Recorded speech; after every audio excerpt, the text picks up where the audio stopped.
在跟妈妈说：“妈妈，我是月光族的，妈妈你可以再给我零用钱吗？”妈妈说：“全部的小孩，这是你的钱没有交，还要跟我要钱。”啊，可是妈妈很好哦。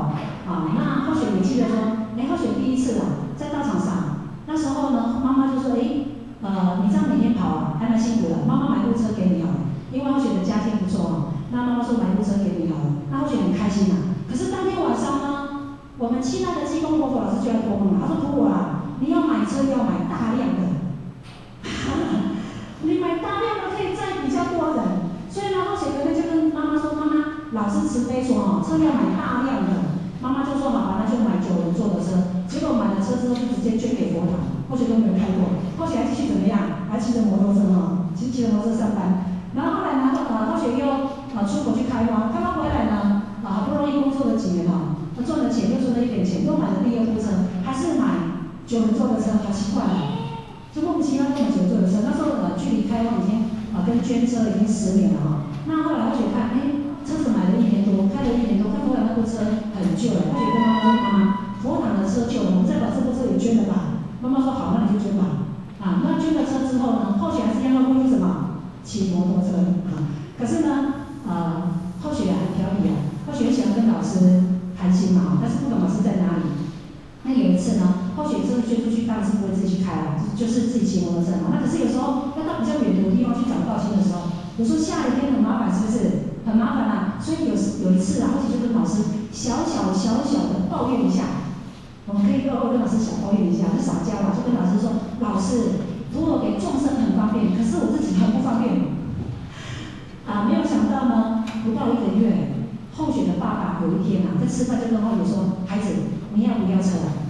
各位浅浅，你们不认识后雪爸爸对不对？还好不认识，你们不要跟他讲，我们捐了2部车，因为他到现在还不知道。所以呢，当他第一次问后雪说：“你常常开那个绿色的那部厢型车是谁的？”后雪跟他说：“佛堂的。”很奇怪，就可能不一定要捐太部车对。可是呢，后来呢，爸爸就买部轿车给后雪，还蛮大台的就买那个 Camry， 各位知道吧？头一拿那个 Camry， 所以后雪很感恩那可是后来呢，后雪为什么今天要分享这个？不是炫耀而是说后雪当时呢就觉得我们最近后雪看那个正和的网站有谈到那个故事，对不对？然后就想说，那就抛砖引玉一下吧，是不是？为什么？因为我们正和这边也还在盖，那从来没在找地，是不是？然后就觉得说，当初后雪捐了2部车，后雪现在身边还是2部车而且很奇怪，又是修理车。对现在这2部修理车，老师觉得说，如果那个佛堂的车旧了，你就要有心理准备了。是所以呢，后雪在这一点还蛮听话的老师直接说什么后雪就听了。所以那时候呢，我其实年纪很轻，我在想说，对，我要出国开荒，我需要钱什么的。但这个时候呢，我们先再回到我们当初安坐第一个佛堂的时候呢，佛要讲，他说：“你们复古重任担在肩木果城中传宇宙，真容启慧化迷惘。”这一段后学讲这一段千里圣音传遍，呼唤归雁返乡外。所以呢，就是可能就是预言我们将来会怎么样，会去开荒所以呢，古佛又慈悲了很多。他最后呢说：“只因尔等好根基，力愿立命下凡世，但愿了愿好酬聚。”所以呢，以前有一位沈信周沈两师慈悲，他看到我们的这个结语区，他就说：“可见你一定是跟古佛有很密切的因缘那我们这个佛堂第一个佛堂叫心因佛堂这是古佛慈悲古佛慈悲命名的。那么这个就是我们第一代呢跟老前人合拍。这张也有比较像后学的吧？各位学姐看得到了吗？第几位？第2位看现在有老很多吗？各位学姐我真是白羊天使，日行善。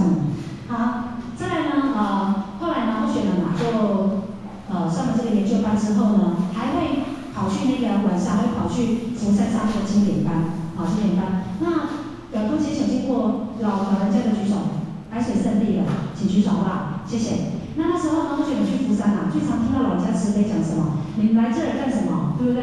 你们怎么不赶快去开荒办道这么老人有什么好看？是不是？然后去开荒办道，你看以后呢3600圣48000显都是从什么？都从国内外的这些白羊修道士去挑选的。可是你看，你们都不去开荒，我们当初呢从中国把这个道带到台湾，你们应该也要把这个道呢带到世界各国去虽然呢在场有几百位道亲可是后学跟这个公点是我们都会对号入座，好的对号入座没有关系啊，就是说，每次老人家都会讲我不出去开荒，我真的很懈怠的，好，那我们就去开荒好了。所以那时候呢，我们就开始在规划说我们要去什么地方开荒。各位先想，我们第一次决定要开荒的地点其实不是新加坡，而是澳洲。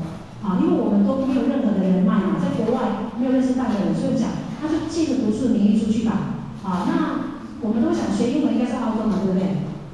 可这个郭迪亚斯呢，他的爸爸是商人，所以新加坡认识一个商人，他正好那个时候跑到台湾来，你看赞来吧，买偏偏地址来，他就说，他才没去到新加坡，没去到澳洲哈，来新加坡的，所以呢，我就到新加坡去了哈。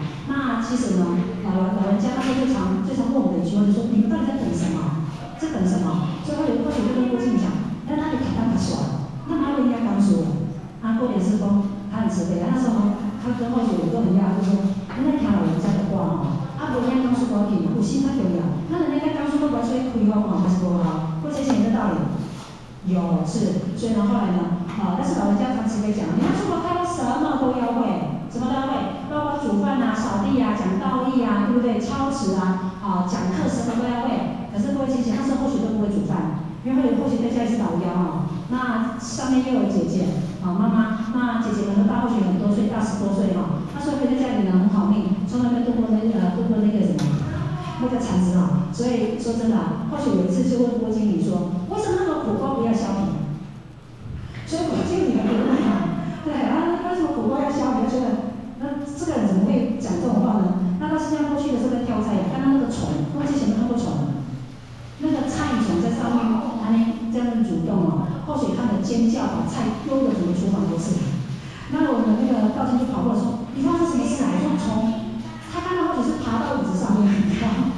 然后那里有虫，然后他觉得这个人怎么好笑，这样跑出来开荒嘛。可是你现在要或许1个小时内煮6菜1汤已经是小事了对，所以呢，或许就觉得出国开荒真的可以学很多东西。可是各位浅显，或许当时要去开荒的时候说真的，或许的爸爸还没有求到。那或许刚求到的时候不是老钱也是老仙哦，他就跟或许沟通说，你要顾你的家人都很快，可是要顾你的爸爸呢，他会比较慢。所以后学的爸爸求道呢，是在后学的家里开设家庭佛堂，他才求道的。那后学家里的家庭佛堂也是在后学开荒完之后才设的所以那个时候呢，是后学的家人呢，跟郭经理的家人呢，对道都不是很明理，不是很明理。那后学是比郭经理幸运一点应该说幸运很多啦。妈妈跟哥哥是支持的但是呢，郭经理是全家都不知道他是开荒的所以呢，我们。当时要开荒的时候呢，都是跟家人骗说要去读书的，他也实际有去读书可是我觉得爸爸是极力的反对你要读书可以去日本读，不要去新加坡读，因为我觉得爸爸受日本教育他非常爱日本，他说你要留学就去日本，不可以去其他国家，可是或许就很坚持要去新加坡，他也很无奈。或许记得呢，我们要离开台湾的前1个晚上，很多先生跟我们送行那或许的妈妈呢，就到那个送行的那个地方外面在那边哭了1个小时。在外面哭1个小时，因为或许从来没有离开家他在外面哭1个小时，然后才进到那个就是欢送的那个地方。那或许呢，当天呢跟爸爸说，爸爸，我们要去新加坡了。或许的爸爸连头都不抬，也不看后许所以呢，当或许当时要出国的时候，其实心里面是很难过的。所以当那个搭那个飞机飞机起飞的那一刹那，或许就掉下眼泪了。或许跟我们机构功夫老师说，老师，我宁愿对不起人间的爸爸，也不可以对不起天上的爸爸。对，所以呢，那时候你就出国开荒了但是后来呢，有很大的转变那时候呢，我们要出国开荒的时候呢，其实我们都有工作，可是呢，各位浅显，如果现在让你去开荒，你会不会担心我回来做什么？会不会？会不会？会，对不对？可是我们那时候完全都不会想，回来对不对？只要有手有脚，哪怕找不到工作，是不是？所以或许我们从来不顾虑这个层面但是呢，那时候呢，我们的同修的浅显他对我们出国开荒这个就是褒贬很两极可是呢，其实后学觉得说，有时候我们在佛堂里面有些人事问题，有时候上天慈悲要 push 你去做一些事情比方说那时候后学们我们是第1代那我们第2代的那个同修他就其中有一位浅显他就去召集全部第2代的，第2代人还蛮多的去召集他们，然后就开始讲一些有的没有的，就说我告诉你们，你看那个陈讲师就知道他破车挡路。讲解破车挡路，我请问我直接摆1周7日行，他现在讲破车所以那时候这个道清把这个话传到学心里很难过，可是后学的苦啊，从来不会对同学说，也不会对钱钱说，后学只会跟谁说？跟老师说。所以每天回家养成后学那么爱哭的习惯，都是老师爱的。所以后学每天回家就是把房门关着，到阳台去，然后就开始跟老师哭诉，说我今天遇到什么事，那谁说我怎么样然后就开始跟老师讲，我一定会努力向上。好像后学在心灵班的时候在对很多人的时候，那我们的同学其实跟后学的年龄都相当，但后学在我们第一代应该是年纪最小的所以呢后学我们那时候每天都出去找人有一天呢，有位道心就跟同学分享，陈淑月，我决定不要再跟你去外面逛街3年了。后学就问他为什么，他说某某浅浅讲的有道理，每次跟你去结缘都到10点多回家，万一我发生什么事你要负责吗？后学说那没关系，我先送你回家，我再回家。他说不要，我不要，我觉得这样很危险。那后学呢，听完他电话挂掉之后呢，后学就心里很痛，然后那时候还心灵翻来，就想老师，为什么你要去找人同学之间都会有这种观念那后学就心里就觉得很痛，然后就跟他说我要前进，还是要后退？那前进还是要后退？那当下的后学就跟他说，老师，我要前进。突然之间呢，后学觉得我的胸口像有点暖流一样，好像有人在拍后学的肩膀，后学知道他应该是老师，真的那还有一个道亲呢。后学就逼他说，某某大姐，我们去渡人好不好？他说好。结果呢，我们到了这个道亲家的时候，又是要渡他的爸妈，他爸妈呢正好拿着那个水果要去庙里面拜拜。我们大姐有一个正南宫嘛，对不对？还要去正南宫拜拜。那他爸妈已经走到门口，看到我们不好意思，要到客厅里面坐一会儿。可是他其实手拎着水果提出来是去拜的所以只是就是稍微跟我们打个招呼他就出门了。那我们那天也是跟他的孩子看得很开心因为他的兄弟都求到，也很诚心。可是后来就说这样子有什么问题吗？各位亲，你听了有问题吗？没问题，对不对？可是后学回家之后呢，过2天又有声音出来了，又有一个青年说，你去告诉陈淑月以后渡人就说渡人不要明明要陈学本骗我说要渡人然后你就觉得很难过，这渡人跟陈学本有什么区别是不是？可是你知道，就是那段时间你就觉得，好多这种事情都一直发生因为你是遇到破车，导入就伤心了，所以后来会想，好吧，那既然我是破车，那既然老人家要我去开荒，那我就去开荒好了所以后学那时候呢，我们就毅然决然的就会多经理了，我们就坐飞机就出国了所以后来说，有时候最好的时候呢，怎么样？真的要开始。比如说你转个念，你不知道上天在安排什么在安排什么，所以那时候我们生命转个弯，我们就跑去哪里？跑去新加坡开荒了好，那么临行前或许就梦到了或许有些感应呢都是老师慈悲还有时候是老前人。这个时候老前人大人家还在可是或许已经梦到他，然后选了个郭经理呢是跪在郭经理记得福山的这个地方吗？它是佛堂那我们是跪着面向佛堂的地方，那老先生站在我们的前面然后很慈悲跟我们说你们慈行我会请仙佛跟你们打帮助到，你们去就好好的办法。然后呢，在梦里面有2排的那个讲师，他们穿道服结果呢，从那个前方呢，这样好像疯疯癫癫有点状况跑出来，这是谁？这是我们老师结果一路上呢，真的老师慈悲帮忙非常多有什么印证呢？就是在后学设家堂的时候老师慈悲他印证了，这个等一下后学再跟大家分享好，所以各位浅显古佛慈悲的 The three treasures for new doll receivers。